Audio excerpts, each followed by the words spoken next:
Imagina por un momento que el mundo que conoces es un lugar de límites definidos por la luz y la sombra. Al norte, más allá de cualquier mar que hayas navegado, más allá de cualquier fiordo que hayas surcado con tu dracar, se alza un reino de hielo implacable, un silencio tan profundo que ahoga el sonido del propio corazón. Un frío que no es simplemente la ausencia de calor, sino una presencia activa, una fuerza viva que muerde la piedra, agrieta la madera y convierte el aliento en una lluvia de diminutos cristales. Para los pueblos nórdicos, los vikingos, este no era un lugar abstracto en un mapa. Era una realidad tangible y amenazante, un desafío que coreografiaba cada uno de sus días, especialmente durante el largo y oscuro invierno. Y su refugio, su bastión contra este elemento primordial, era la casa larga, el Langus. No era simplemente una vivienda, era un universo en miniatura, un útero de madera y turba donde la vida, la comunidad y las historias se refugiaban del abrazo gélido del exterior. Dentro de esta estructura, la supervivencia no era una simple cuestión de aguante, era un arte, una danza delicada y ancestral entre el hombre y los elementos, una sinfonía de conocimientos transmitidos de abuelos a nietos, de madres a hijas. Cada susurro de las llamas en el hogar central, cada capa de pieles sobre los lechos, cada tablón de madera sellado con musgo, era una nota en esta composición destinada a mantener a raya al gigante de hielo. La casa larga era más que un refugio, era un ser vivo que respiraba, que exhalaba el vapor de los cuerpos y la sopa caliente, y que inhalaba el humo de la leña. Su olor era una complexión densa y reconfortante, el aroma terroso de la turba ardiendo, el dulce olor a madera de pino resinosa, el cuero curtido, la lana húmeda secándose junto al fuego y el penetrante aroma del pescado seco y la carne ahumada que colgaban de las vigas. Era el olor de la vida perseverante. Al cruzar el umbral, dejando atrás el mundo blanco y silencioso, se entraba en un reino de penumbra dorada. No había ventanas, o eran tan pequeñas que apenas permitían el paso de un haz de luz diurna selladas con tapones de madera o pieles estiradas para evitar las filtraciones de aire glacial. La única fuente de luz y de vida era el fuego. El hogar central, una larga zanja rectangular pavimentada con piedras, era el corazón literal y simbólico de la casa. Era el altar donde se rendía culto diario al calor. Las llamas, crepitantes, no solo cocinaban los alimentos, sino que proyectaban sombras danzantes sobre las paredes de madera, creando un teatro de formas movedizas que contaban historias sin palabras. Era la televisión y la calefacción de la época, un espectáculo hipnótico y vital. La elección del combustible era una ciencia en sí misma. La leña era preciada, pero en muchas regiones escandinavas los bosques podían estar lejos. Así recurrían a la turba, un material esponjoso y denso extraído de los pantanos. La turba ardía con una llama baja y persistente, desprendiendo un calor constante y un humo acre que, si bien picaba los ojos, impregnaba la casa con su esencia terrosa y ayudaba a conservar la madera del techo y las vigas, protegiéndola de insectos y la putrefacción. El humo encontraba su salida lentamente a través de aberturas en el techo a dos aguas, pero una neblina perpetua se quedaba suspendida en la parte superior de la casa, un cielo interior nublado y fragante. La construcción de la casa larga era un testimonio de una inteligencia práctica profundamente conectada con la naturaleza. Los muros no eran simples divisiones, eran escudos. Se construían con troncos pesados, a menudo de roble o pino, ensamblados con una maestría que permitía a la estructura respirar y moverse ligeramente con los cambios de temperatura, sin colapsar.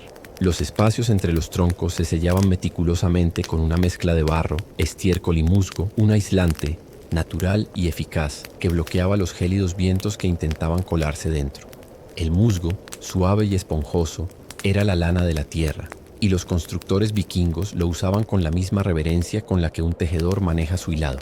El techo, empinado para evitar la acumulación de nieve pesada, era una capa gruesa de paja o turba.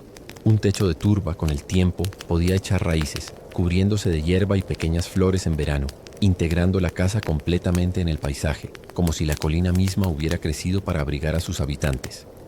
Desde lejos, en pleno invierno, estas casas parecían pequeños montículos nevados de los que surgía un hilo de humo gris, la única señal de que en su interior latía la vida, y en ese interior la vida se desarrollaba en un espacio único y multifuncional.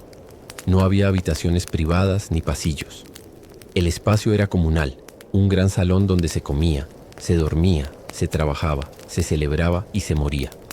A los lados del hogar central se disponían plataformas elevadas, cubiertas con pieles de oso, de alce, de lobo o con mantas de lana gruesa. Eran los asientos durante el día y las camas durante la noche. Aquí, la familia extendida, abuelos, padres, hijos, tíos, dormían juntos, compartiendo el calor de sus cuerpos. El concepto de privacidad era diferente al nuestro. La supervivencia dependía de la proximidad, del calor compartido, de la respiración sincronizada en la oscuridad. El sonido ambiente era un zumbido bajo y reconfortante. El crepitar del fuego, el susurro de las llamas, el leve crujir de la madera, la respiración profunda de los durmientes, el ronquero de un perro junto al fuego y tal vez el suave canturreo de una madre meciendo a su bebé. Era una sinfonía de existencia doméstica, un mantra contra el silencio mortal del exterior. La dieta invernal era otro pilar de la resiliencia.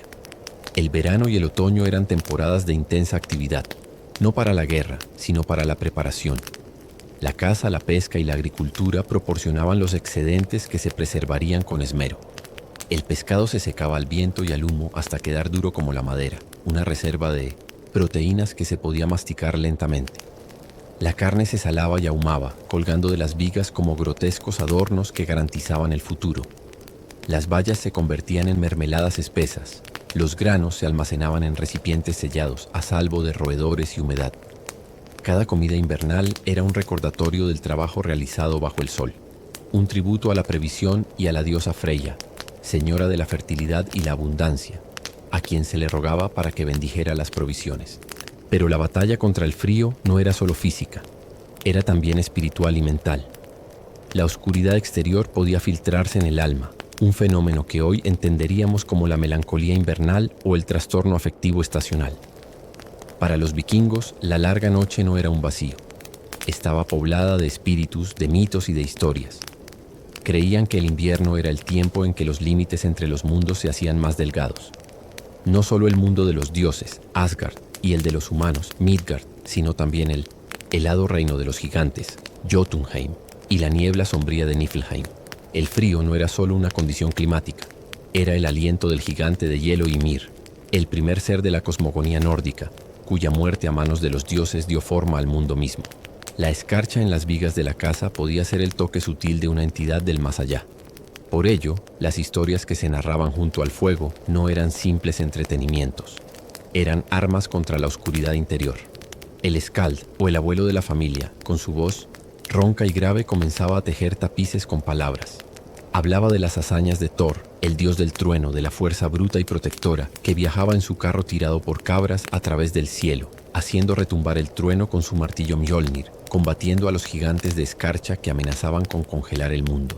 Cada trueno en la distancia durante una tormenta invernal era un recordatorio de que Thor estaba en su labor, luchando por ellos.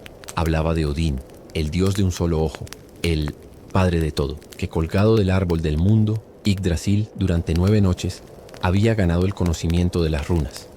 Su sacrificio era un ejemplo de que el dolor y la privación podían conducir a una sabiduría más profunda, una lección potente en pleno enero. Y quizás la historia más pertinente para las largas noches era la de Balder, el dios hermoso llamado, asesinado por una artimaña, cuyo destino llevó al mundo hacia el Ragnarök, el crepúsculo de los dioses. Pero incluso en el Ragnarök había promesa de renacimiento. Un nuevo mundo verde y tranquilo emergería de las aguas, y unos pocos dioses sobrevivirían para habitarlo. El invierno, por tanto, no era un fin eterno. Era un ciclo necesario, una muerte temporal que precedía a un renacer. La primavera siempre llegaría. Esta creencia, esta fe en el ciclo de la destrucción y la renovación, era quizás el aislante psicológico más poderoso. Permitía a las personas sentarse en la penumbra, escuchando el viento aullar como una manada de lobos hambrientos y aún así sentir una chispa de esperanza indestructible en sus corazones. La casa larga entonces se convertía en un microcosmos de su universo. El hogar central era el sol de su mundo interior. Las vigas que sostenían el techo eran como las ramas de Yggdrasil, el árbol que conecta todos los reinos. Los sonidos de la familia y el ganado en los establos adyacentes eran los sonidos de Midgard, el mundo de los humanos, vivo y vibrante. Y fuera de sus muros, en la noche infinita, estaba el caos primordial, los gigantes de hielo y las fuerzas del frío y la oscuridad contra las que los dioses luchaban eternamente. Al mantenerse calientes, al mantener viva la llama, No solo estaban sobreviviendo, estaban participando en un drama cósmico, cumpliendo con su papel en el gran orden de las cosas. Cada tronco añadido al fuego era un acto de devoción, un pequeño ritual que afirmaba la vida frente a la nada. Así, envueltos en este ecosistema de calor, comunidad y creencia, los vikingos no solo sobrevivían al invierno, lo trascendían, transformaban una prueba de resistencia física en una experiencia espiritual y cultural profundamente enraizada. La casa larga era el crisol donde se forjaba no solo el acero de sus espadas, sino la resiliencia de su espíritu. Y mientras la noche se extendía sobre la tierra, dentro de ese útero de madera y fe, la vida sencillamente persistía. En un susurro, en un sueño, en el tenue resplandor de las brasas esperando el amanecer. El crepitar del fuego no era el único sonido que daba ritmo a la vida en la casa larga. Si se prestaba atención con el oído pegado a la pared de troncos, se podía escuchar un sonido más sutil, un leve crujido, un susurro de la estructura misma. Era el sonido de la madera viva, ajustándose a los cambios de temperatura, contrayéndose ligeramente con el frío más intenso de la madrugada o expandiéndose con el calor acumulado de los cuerpos y las llamas. Este diálogo constante entre el edificio y el entorno era una de las muchas sinfonías silenciosas que garantizaban la supervivencia.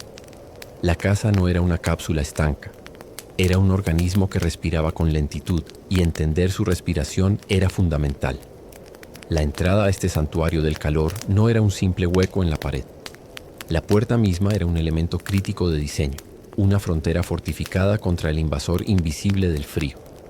A menudo estaba orientada al sur, alejada de los vientos del norte, más gélidos y violentos. No era una puerta ligera, era una estructura pesada de madera, maciza, reforzada con herrajes de hierro forjado.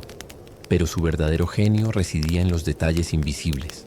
El marco se construía con una precisión milimétrica y a menudo se colocaban pesadas pieles o una manta gruesa de lana en el interior que se dejaba caer sobre la puerta una vez cerrada, creando un sello adicional. A veces se construía un pequeño vestíbulo o una antecámara, un espacio de transición que actuaba como esclusa de aire. Al entrar, una persona se encontraba primero en este espacio frío, cerraba la puerta exterior y solo entonces abría la puerta interior al calor del hogar principal. Este simple pero efectivo sistema evitaba que una ráfaga de aire helado invadiera directamente el espacio vital, desperdiciando el preciado calor acumulado durante horas. Dentro, la distribución del espacio era una coreografía de eficiencia térmica.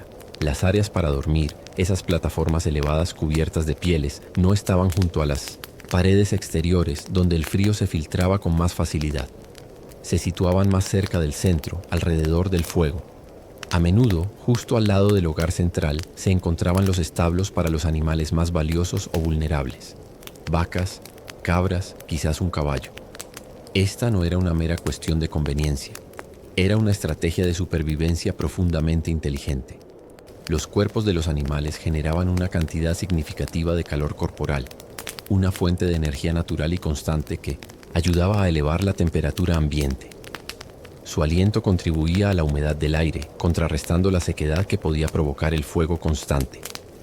El sonido de su respiración, el movimiento pausado, el rumor de la paja bajo sus pezuñas eran sonidos familiares y reconfortantes. En la mentalidad nórdica, humanos y animales eran una comunidad interdependiente, unidos en la batalla común contra los elementos.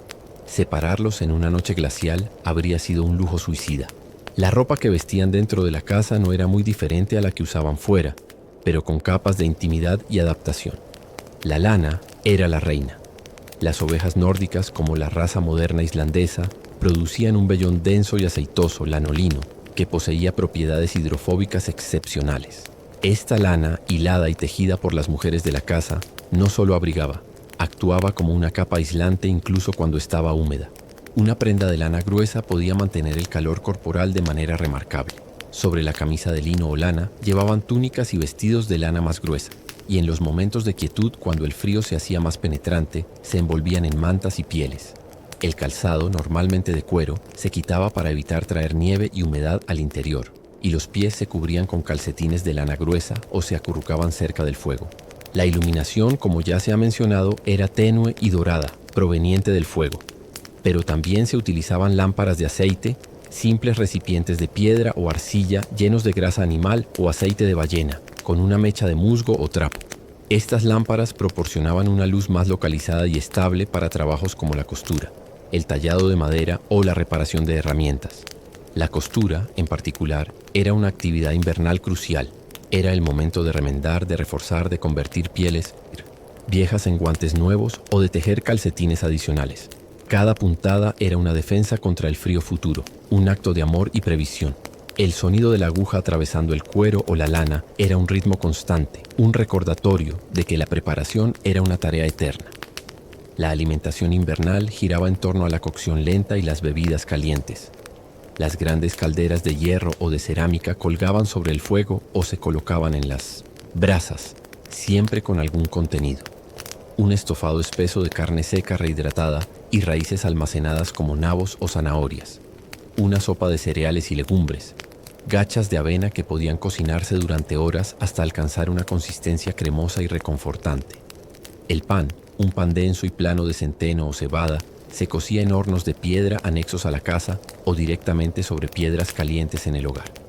La comida no era picante ni extremadamente variada, pero era caliente, saciante y rica en la energía necesaria para generar calor corporal. Las bebidas también eran una fuente de calor interno. La cerveza y el hidromiel, elaborados durante las estaciones más cálidas, se consumían durante el invierno, pero a menudo se calentaban, añadiendo un elemento reconfortante. Beber un cuerno de hidromiel caliente, especiado quizás con bayas de enebro o miel, no era solo un acto social o ceremonial. Era una forma de enviar una ola de calor desde el interior del cuerpo hacia el exterior. Era un bálsamo para el alma y un combustible para el cuerpo. La higiene en un entorno tan cerrado y durante meses de frío era un desafío. Los baños completos eran raros, pero la limpieza se mantenía mediante el lavado de manos y cara con agua que se calentaba en la caldera. El vapor que se desprendía al verter agua sobre piedras calientes en un rincón de la casa podía utilizarse para limpiezas rápidas y para aliviar la congestión de las vías respiratorias. Las saunas o baños de sudor eran una tradición profundamente arraigada en las culturas nórdicas. Aunque no todas las granjas tendrían una sauna separada, el principio se aplicaba a veces dentro de la casa. El calor intenso y el vapor seguido de un enfriamiento rápido, a veces incluso rodando en la nieve, no solo limpiaba los poros, sino que estimulaba la circulación y fortalecía el sistema inmunológico, siendo un ritual de purificación tanto física como mental.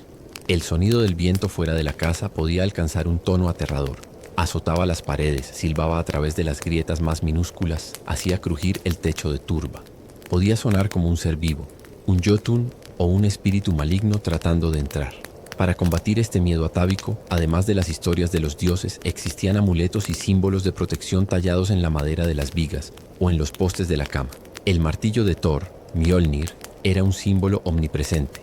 Llevarlo como colgante o tallarlo en la puerta era una forma de invocar la protección del dios contra todas las fuerzas del caos, incluido el clima violento. También se colgaban runas protectoras, como Algis, la runa de la protección y el alce, o se tallaban hechizos para pedir seguridad y calor a los dioses y a los espíritus del hogar, los Landvettir.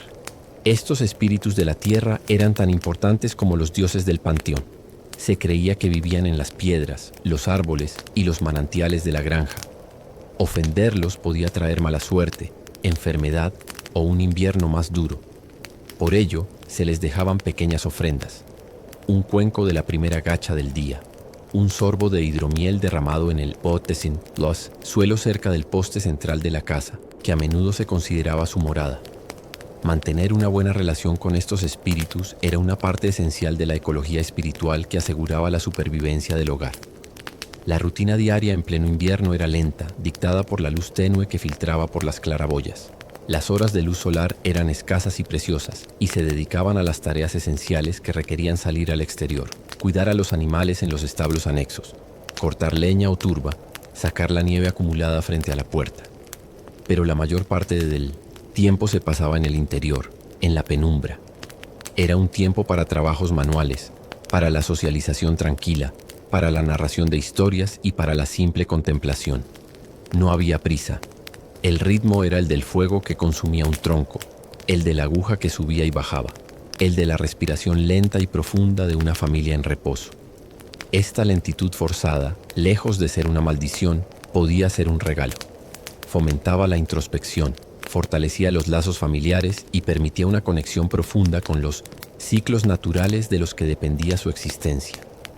Era una vida de una quietud profunda, donde el simple hecho de estar caliente y seguro se convertía en un triunfo diario, una victoria silenciosa sobre el vasto y dormido mundo invernal. En la penumbra perpetua de la casa larga, donde el humo danzaba como fantasmas en las vigas y el mundo exterior se reducía a un aullido lejano, la mente humana no podía limitarse a lo puramente tangible.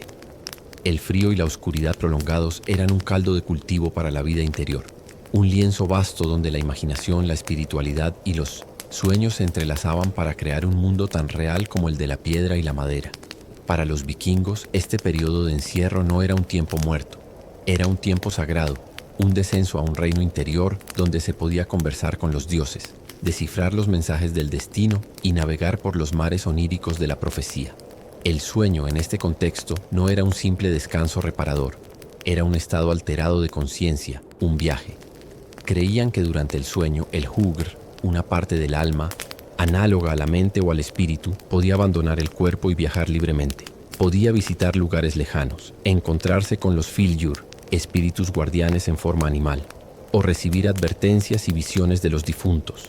Un sueño vívido sobre un oso podría significar la visita del fylgja de un ancestro poderoso, mientras que un sueño de inundación podría presagiar problemas o grandes cambios. Por la mañana, los sueños se compartían y se analizaban alrededor del fuego desayunando, se diseccionaban con la seriedad con la que un jefe analizaría las señales del clima. La línea entre el mundo onírico y el de la vigilia era delgada y porosa, especialmente en invierno. Era en este estado de receptividad donde las runas cobraban su máximo poder. No eran meras letras, eran símbolos sagrados, fragmentos de la sabiduría cósmica que Odín había arrancado del árbol del mundo a cambio de un terrible sacrificio. Tallar runas no era un acto de escritura mundana, era un acto de magia, de invocación. Durante las largas tardes, junto a la luz parpadeante de una lámpara de aceite, un hombre o una mujer con conocimiento podría coger un trozo de madera de haya o un hueso plano y con un cuchillo afilado comenzar a tallar lentamente. Cada incisión era una plegaria, un hechizo.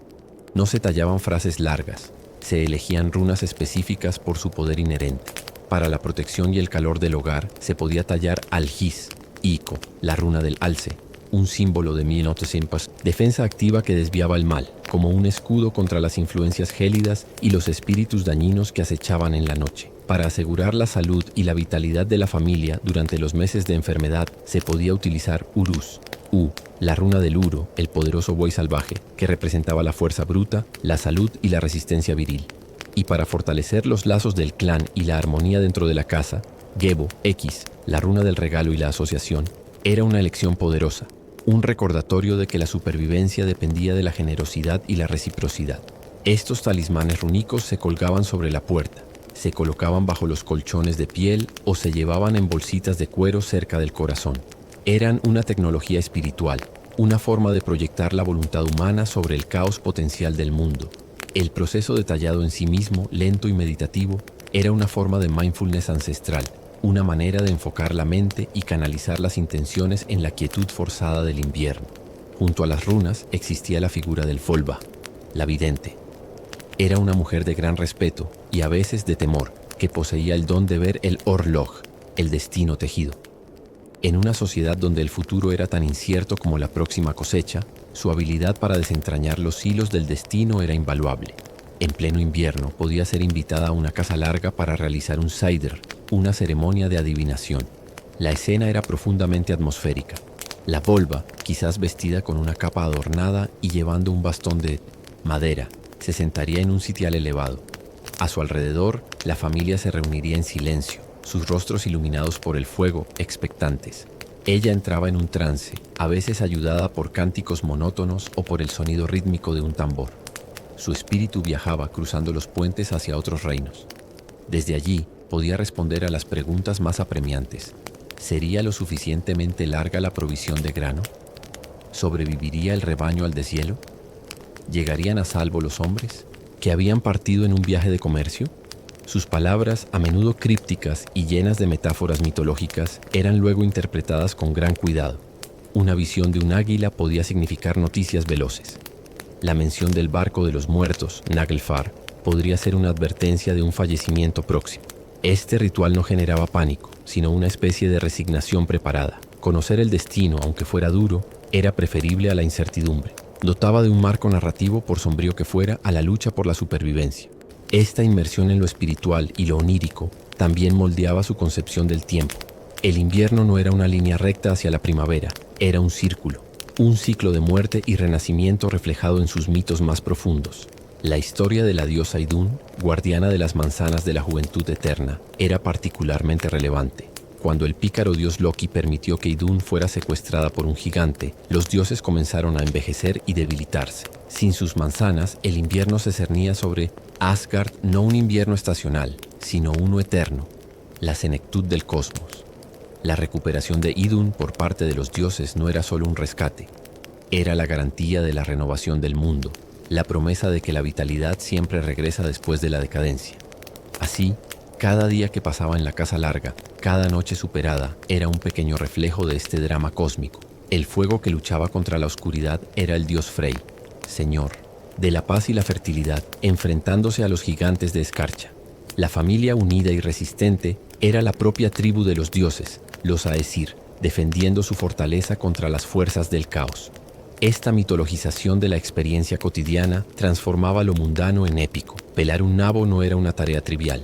Era como forjar una herramienta para la batalla. Mantener viva una brasa durante la noche era un acto de fe, una creencia activa en el regreso del sol. En esta realidad ampliada, los sonidos de la casa adquirían nuevas capas de significado. El crujido de la madera no era solo la madera contrayéndose. Podía ser el sonido de Yggdrasil, el árbol del mundo, gimiendo bajo su carga. El viento que aullaba no era solo aire en movimiento. Eran los Draumur, los espíritus de los sueños, pasando raudos, o las Disir, deidades femeninas protectoras del clan, susurrando advertencias. El mundo estaba vivo, impregnado de agencia y significado. Esta no era una perspectiva que indujera al miedo paralizante, sino una que fomentaba una profunda reverencia y una constante conciencia de la interconexión de todas las cosas. El calor de su hogar era, en última instancia, una parte del calor que sostenía el universo, y mantenerlo era su deber más sagrado, un pacto silencioso con los dioses, los espíritus y la propia vida.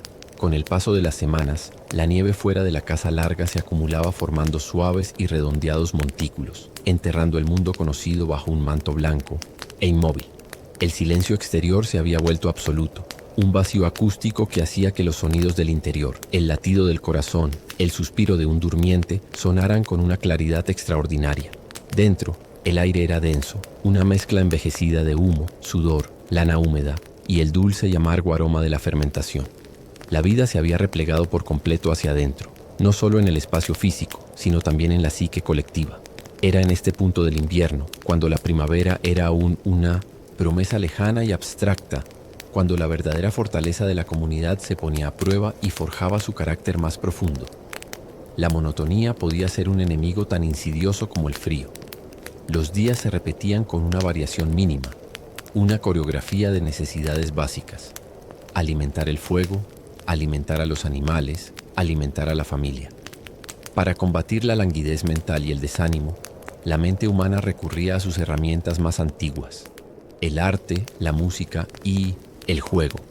En los rincones, lejos del calor directo del fuego, los dedos expertos se mantenían ocupados, no solo con la costura práctica, sino con el bordado elaborado, transformando la lana en complejas historias de hilos. Un hombre podía tallar un hueso de animal, transformándolo lentamente en la figura de un lobo o en la cabeza de Odín, sus rasgos emergiendo de la materia bruta como un espíritu liberándose.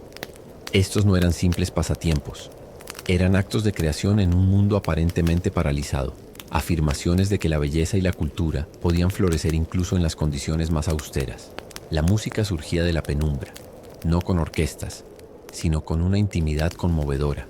El sonido de una flauta tallada en hueso de pájaro, su tono débil y melancólico, se elevaba como un gemido, imitando el lamento del viento pero domesticándolo, haciéndolo propio y humano.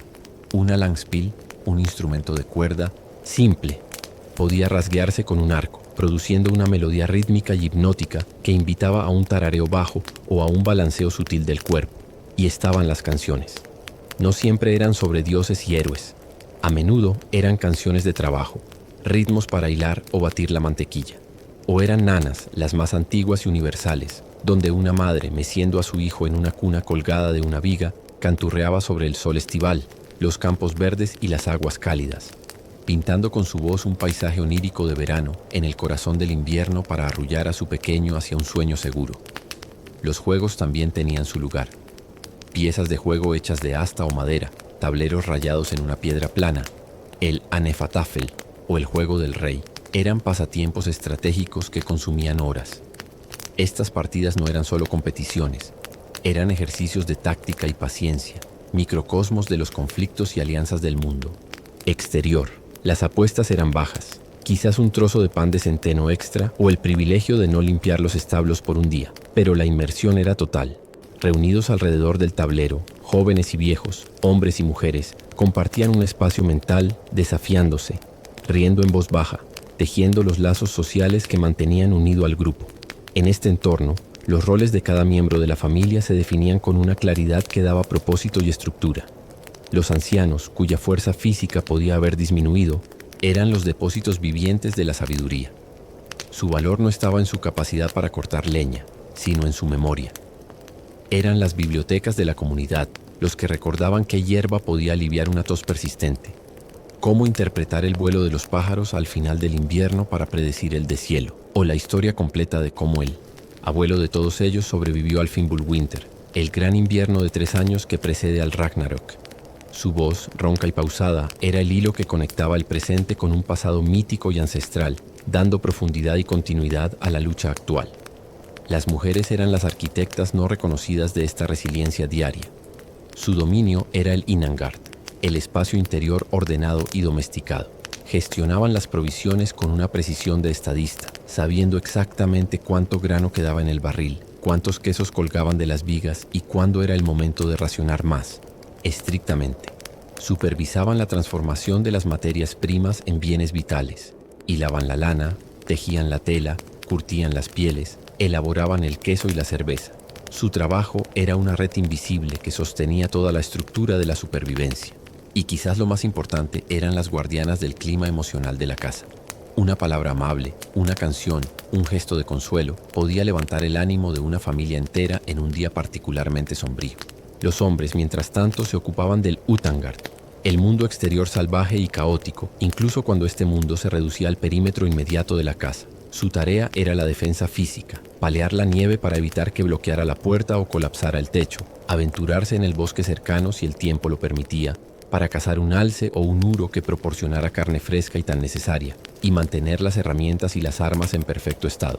La forja, a menudo en un cobertizo, separado podía encenderse en un día tranquilo, y el sonido del martillo golpeando el metal caliente, un clank rítmico y metálico, era un mensaje de fortaleza y propósito que se extendía a través del aire gélido. Y en el centro de todo esto estaban los niños. Para ellos, el invierno dentro de la casa larga no era una prueba, sino una normalidad mágica. Era un mundo de escondites entre los barriles y las pieles, de escuchar con ojos muy abiertos las historias de gigantes y dioses, de aprender a tallar su primera runa o a tejer su primera línea de lana bajo la atenta mirada de un abuelo o una madre.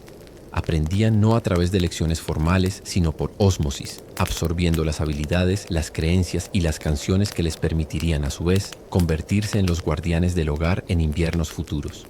Su risa, un sonido raro y precioso en la quietud, era el recordatorio más potente de por qué valía la pena luchar, no solo para sobrevivir, sino para permitir que la vida, en toda su inocencia y potencial, continuara su curso. Así, la casa larga se convertía en un crisol donde se fundían individuos en una comunidad. La supervivencia no era una hazaña solitaria, sino una obra coral. Cada persona, desde el niño que traía un pequeño trozo de leña hasta la anciana que cantaba una vieja balada, desempeñaba su parte. Esta interdependencia forjaba una lealtad y un sentido de pertenencia que iban más allá de los lazos sanguíneos. Eran una tripulación en un barco varado en un mar de hielo, y su destino estaba inextricablemente unido. En la penumbra compartida, entre el susurro de las llamas y el aliento colectivo, se tejía el tejido social que definiría a la cultura nórdica durante siglos. Resiliente, comunitaria y profundamente consciente de que el calor más fuerte no provenía del fuego, sino del corazón de los que te rodean. Con el paso de los meses, una tensión sutil comenzaba a impregnar el aire de la casa larga. Ya no era solo la resistencia estoica de las profundidades del invierno, sino una espera ansiosa, un oído aguzado hacia el mundo exterior. Los sueños de los habitantes cambiaban. Las visiones de cuevas de hielo y bosques silenciosos empezaban a ser desplazadas por imágenes de arroyos burbujeantes y de la primera yema verde asomando en una rama desnuda. Era como si la propia casa, tras meses de introspección, empezara a anhelar exhalar y reconectarse con el mundo. Este periodo del crepúsculo del invierno era un tiempo psicológicamente delicado, donde la promesa de la primavera podía sentirse de repente más lejana que nunca. El cambio más profundo ocurría en la calidad de la luz. Los días, antes tan brevísimos que apenas merecían ese nombre, empezaban a estirarse de manera imperceptible pero constante. Un rayo de sol tenue y pálido podía colarse por la abertura de humo e iluminar una mota de polvo danzante en el aire, un pequeño milagro que atraía todas las miradas. Ese haz de luz dorada era un mensaje directo de los dioses, un recordatorio de que el carro de la diosa Sol, el Sol, seguía su curso a través del cielo, perseguida por el Lin Isis, Lobo Skoll, y que pronto ganaría más distancia. La nieve que se derretía en el borde del techo y caía con un drip, drip, drip rítmico era la música nueva que reemplazaba el silencio absoluto. Era el sonido del tiempo avanzando de nuevo. Dentro de la casa, esta transición se manifestaba en una renovación de las energías. Las actividades de los meses anteriores, la talla, el tejido, la narración, se teñían de un nuevo propósito. Ya no se trataba solo de pasar el tiempo o de mantener a raya la oscuridad, sino de prepararse para la gran salida. Las herramientas agrícolas, que habían permanecido en un rincón, se sacaban y se inspeccionaban con una mirada crítica. Las hoces, los arados de madera y las palas se afilaban y reparaban. Cada filo restaurado era un acto de fe en la tierra que pronto despertaría. La lana que se había hilado durante el invierno se destinaba ahora a tejer ropas más ligeras o a remendar las que se usarían para el trabajo intenso en los campos. La dieta también comenzaba su lenta transformación. Las reservas, aunque gestionadas con cuidado, mostraban ahora su fondo. Los últimos trozos de carne ahumada eran más duros, el grano se medía con mayor avaricia. Este era el momento de mayor vulnerabilidad nutricional, justo antes de que la tierra ofreciera sus primeros dones. La casa, si un hombre valiente se aventuraba fuera, podía proporcionar algo de carne fresca, pero el paisaje aún era traicionero, con la nieve que ocultaba grietas y el hielo que se debilitaba. La ansiedad y la esperanza bailaban una danza compleja en el corazón de todos. Se intensificaban las invocaciones a los dioses, especialmente a Frey, el dios de la fertilidad y la lluvia beneficiosa.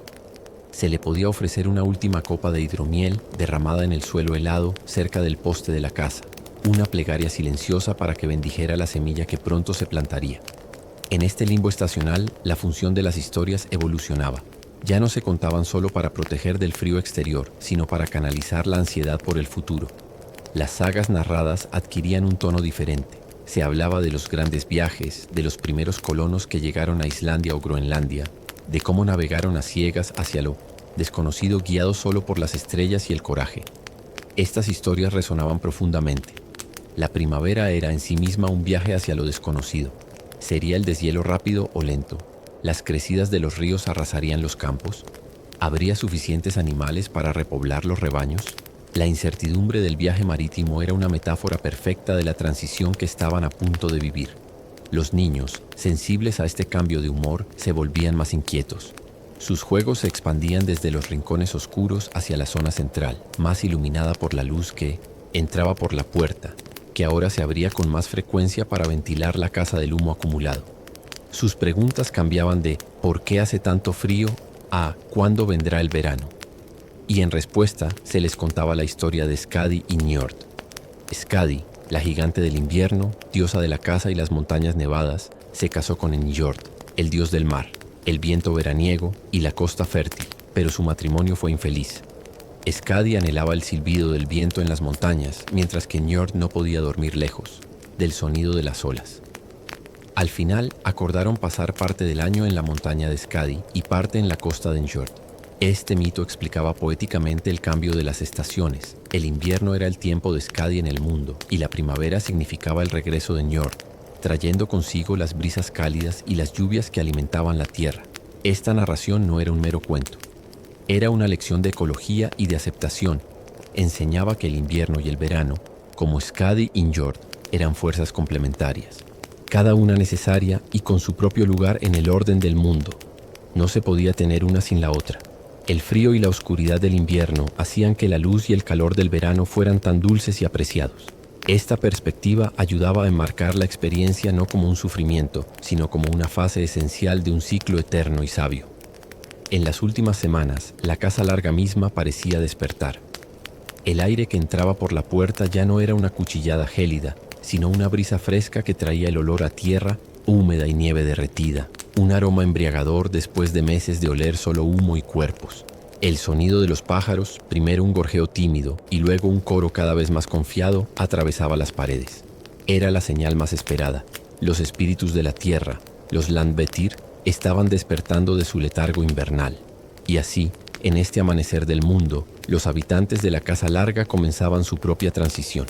Sus cuerpos, acostumbrados a la penumbra y la quietud, se preparaban para la luz y el esfuerzo. Sus mentes, nutridas por los sueños y las runas, se reorientaban hacia la acción y la planificación. El útero de madera y turba había cumplido su función.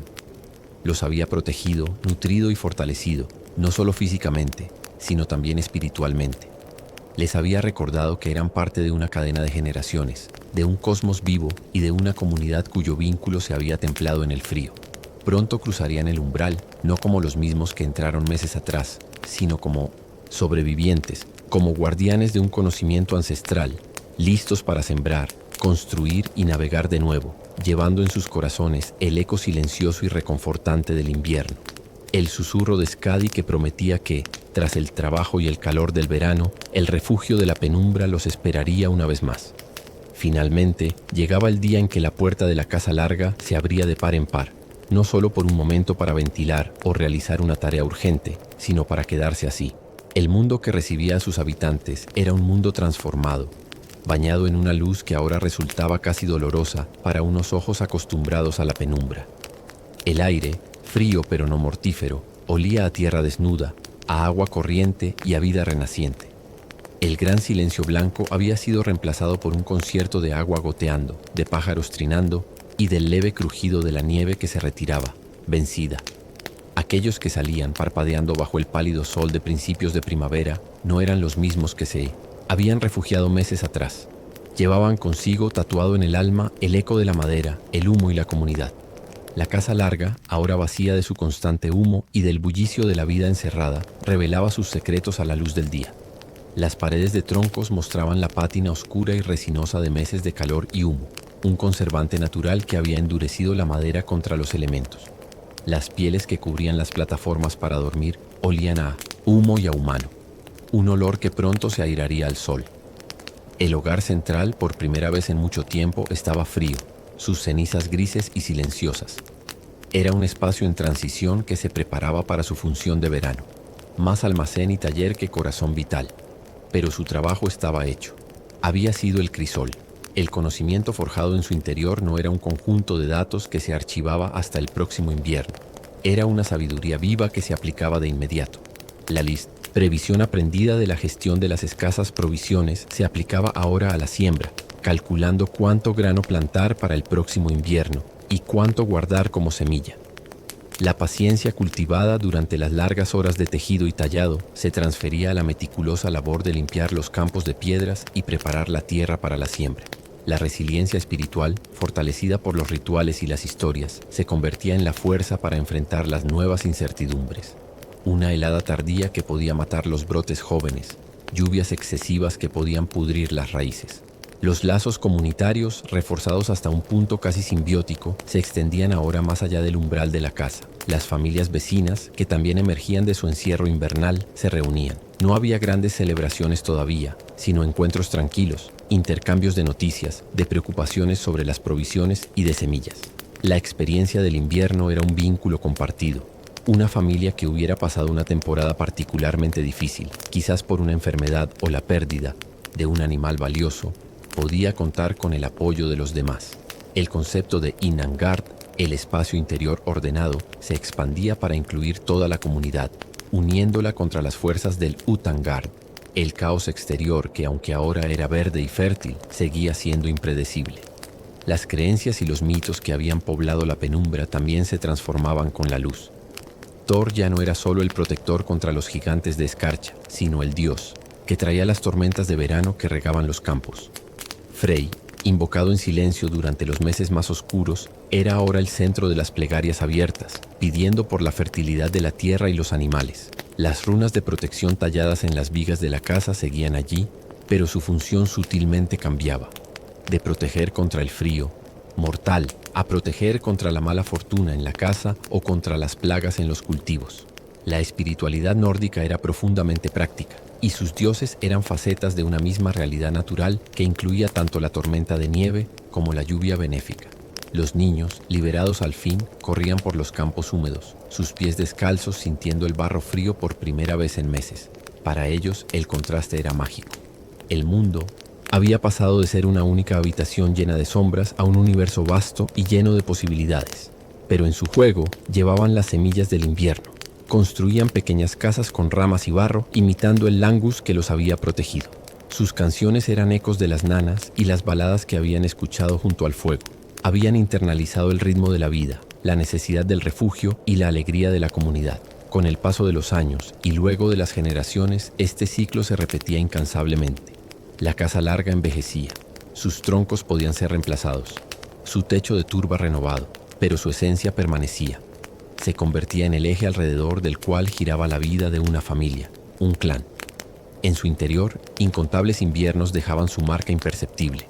Una runa tallada por un adolescente que se convirtió en un hombre. Una mancha en el suelo de piedra donde una olla había hervido durante décadas. La viga lisa y desgastada donde incontables manos se habían apoyado. Cuando siglos después, estas casas fueron abandonadas y se hundieron lentamente en la tierra, devueltas al paisaje del que surgieron, su legado no desapareció. No era un legado de piedra o de madera, sino de conocimiento. Era la comprensión de que la verdadera fortaleza no reside en la fuerza bruta para dominar la naturaleza, sino en la inteligencia para adaptarse a ella, en la sabiduría para prepararse para sus ciclos y en el coraje para encontrar luz, calor y significado incluso en la oscuridad más profunda. Hoy, en nuestra era de calefacción central y ventanas selladas, la batalla contra el invierno se ha internalizado. Nuestros fríos no son siempre físicos, sino a menudo del alma. La ansiedad, la desconexión, la soledad. La lección de la casa larga vikinga perdura como un susurro desde el pasado. Nos habla de la importancia de crear nuestro propio Innangard, un espacio interior, físico y mental, de calor y comunidad. Nos recuerda el valor de la previsión, de la resiliencia y sobre todo del poder reconfortante de una historia compartida, de una mano amiga en la penumbra y de la fe inquebrantable en que tras la noche más larga y fría siempre llega el amanecer. El eco de la madera, del fuego y de las voces unidas en la penumbra es un legado que trasciende el tiempo. Es un recordatorio tranquilo y persistente de que mientras tengamos un refugio para el cuerpo y una historia para el espíritu, podemos sobrevivir no solo al invierno, sino a cualquier invierno que la vida nos depare. Con el regreso del verano, la vida estallaba en un frenesí de actividad alrededor de la casa larga, pero su esencia más profunda, la que había contenido el aliento colectivo, durante el invierno permanecía en un segundo plano como un latido silencioso bajo la tierra. La estructura ya no era el centro absoluto de la existencia, pero su presencia seguía siendo una sombra protectora, un testigo mudo de los ritmos de la vida. Con los años, y luego con el paso de las generaciones, la casa se convertía en algo más que un refugio. Se transformaba en la memoria física del clan, un archivo vivo de alegrías, pérdidas y la simple y persistente trama de la vida cotidiana. Cada tablón, cada viga, guardaba la energía de los momentos que había presenciado. En un rincón, cerca del poste central, una serie de muescas poco profundas en la madera podían marcar el crecimiento de los niños.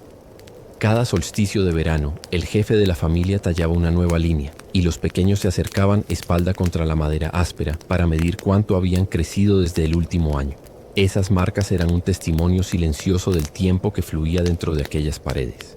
En otra viga, a la altura de los ojos, podía verse el desgaste suave y brillante dejado por incontables manos que al pasar se habían apoyado allí durante décadas, quizás siglos. Era la huella colectiva de la familia, la pátina de la presencia humana. Las historias ya no solo se contaban, se vivían en los mismos espacios donde habían ocurrido. Un abuelo podía señalar el lugar exacto junto al hogar donde su propio abuelo había fallecido en paz, rodeado de su familia, su último aliento mezclándose con el humo que ascendía hacia el cielo. O una madre podía mostrar a su hija la mancha oscura en el suelo de piedra donde una vez Se derramó un caldero de sopa caliente durante una tormenta particularmente feroz, un incidente que se había convertido en una anécdota familiar divertida, contada y recontada cada invierno. La casa era un paisaje emocional familiar. Cada grieta, cada sombra tenía una asociación, un recuerdo. Los sonidos del verano, el balido de los corderos en los prados, el zumbido de los insectos, el canto de los segadores, eran muy diferentes a los del invierno, pero en los tranquilos atardeceres de verano, cuando la familia se reunía frente a la casa para disfrutar del aire tibio, los ecos del invierno persistían. Las canciones que se cantaban eran las mismas que habían resonado en la penumbra, pero ahora, con el cielo abierto como techo, sonaban diferentes, más libres y esperanzadas. Las habilidades aprendidas durante los meses de encierro, el tallado preciso, los patrones de tejido complejos, se mostraban ahora en los objetos de la vida diaria, en el mango tallado de un cuchillo, en los vibrantes bordados de un vestido de boda. El invierno no había sido una pausa, había sido un periodo de intensa incubación creativa y técnica. La relación con el mundo natural, forjada en el yunque del invierno, se profundizaba. Conocían cada colina, cada arroyo, cada bosquete con una intimidad que solo nace de la dependencia. Sabían qué laderas retenían el sol por más tiempo al final del otoño, ofreciendo los últimos hongos y bayas. Sabían en qué claro del bosque los vientos invernales eran menos crueles, guiando la casa de invierno. Este conocimiento no se escribía en libros, se transmitía a través de historias y de la experiencia directa, caminando la tierra con los ancianos. Era una cartografía sagrada, donde los puntos de referencia físicos estaban imbuidos de significado mitológico. Aquella roca grande y plana no era solo una roca, era el lugar donde, según se decía, el dios Thor se había sentado a descansar. Aquel manantial particular estaba protegido por un espíritu al que había que dejar una ofrenda de agradecimiento antes de tomar su agua. Con el tiempo, la propia casa larga comenzaba a mostrar su edad. Un poste principal podía debilitarse y necesitar ser reforzado. Un recordatorio de la mortalidad y de la necesidad de mantenimiento constante, no solo de la estructura, sino de la familia y la comunidad. Cuando una casa vieja era finalmente abandonada por una nueva construcción cercana, el proceso no se emprendía a la ligera. A menudo se desmontaba con cuidado y sus maderas, impregnadas de décadas de humo y memorias, se reutilizaban. Un poste principal podía convertirse en la viga de un granero nuevo, transfiriendo simbólicamente la fuerza y la estabilidad del hogar antiguo al nuevo. O un tablón podía ser tallado para convertirse en la cuna de un nuevo bebé, asegurando que la nueva generación durmiera en madera que había protegido a sus antepasados, como si los susurros de las generaciones pasadas pudieran mecerlos hacia sueños pacíficos. Este ciclo de renovación y legado era un microcosmos de su cosmovisión más amplia. Así como el Ragnarok no era un final absoluto, sino una destrucción necesaria para un renacimiento, la descomposición de una casa larga no era un final, sino una transición. La tierra reclamaba la turba del techo, los insectos descomponían la madera no utilizada y el sitio mismo, con el tiempo, se convertía en un pequeño montículo en el paisaje, un gard abandonado que solo los más ancianos recordaban con precisión. Pero la vida continuaba en la nueva casa, construida con la misma sabiduría, orientada con la misma lógica y animada por las mismas historias. El legado más profundo de la casa larga, por lo tanto, no era la técnica de construcción o las estrategias de supervivencia, aunque éstas eran cruciales.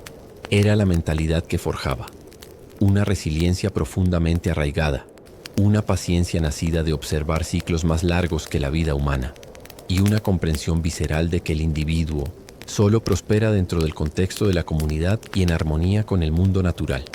Era la comprensión de que el calor más importante no es el que emana del fuego, sino el que se genera entre las personas que comparten un refugio, un destino y una historia. En nuestro mundo moderno, a menudo vivimos en espacios aislados, protegidos de los elementos, pero a veces desconectados de los ciclos naturales y del consuelo de una comunidad profundamente interdependiente. La casa larga vikinga, en su simple y profunda elocuencia, nos susurra a través de los siglos. Nos recuerda el valor de la resiliencia frente a la adversidad, la fuerza que se encuentra en la comunidad y la belleza tranquila que puede hallarse en la aceptación de los ritmos naturales de la vida, tanto los de luz como los de oscuridad. Es un eco persistente que nos invita a construir nuestro propio Langus interior, un santuario de calma, conexión y fortaleza, listo para acogernos en cualquier invierno que podamos enfrentar. Llega un momento, tras innumerables ciclos de hielo y deshielo, de oscuridad y luz, en que la casa larga cumple su última estación. Quizás el clan ha crecido y se ha dispersado, o una nueva generación ha construido una vivienda más moderna en un lugar cercano. Quizás una plaga o una guerra ha diezmado a la familia y no queda nadie para alimentar el fuego.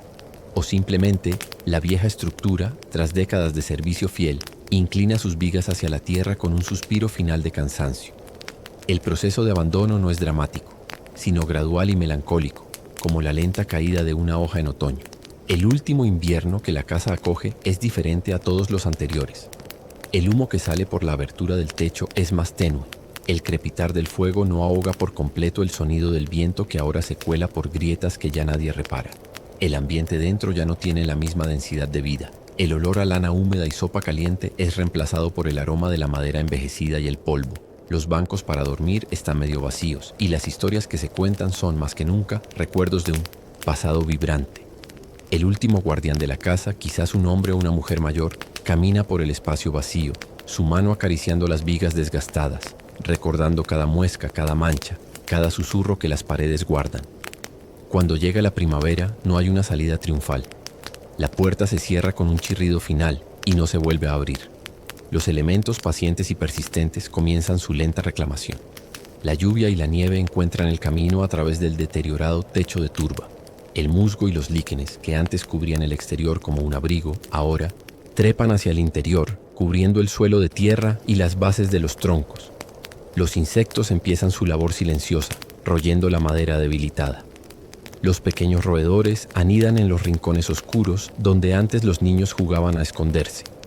La casa, que una vez fue un bastión contra la naturaleza salvaje, ahora se entrega a ella. Se convierte en parte del paisaje, un montículo verde y discreto que para un ojo no entrenado es solo una colina más.